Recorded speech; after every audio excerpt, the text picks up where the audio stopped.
జగన్ గారు ఏమని రెస్పాండ్ అయ్యారు? రాజశేఖర రెడ్డి గారి మనవడి పెళ్లి కొంచెం కింద పెట్టాలా, లోగోస్ కింద పెట్టాలి.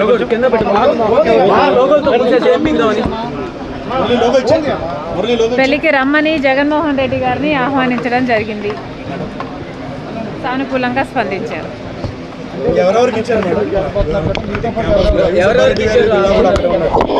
ఇంకా ఎవరికి ఇవ్వలేదు, మిగతా వాళ్ళందరికీ కూడా మొదలు పెట్టడం జరుగుతుంది.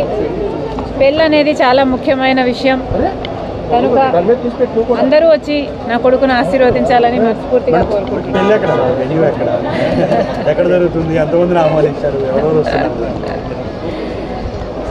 ఎందుకు లేవు అంత డీటెయిల్స్ కాంగ్రెస్ పార్టీలో జాయిన్ అవుతున్నారా?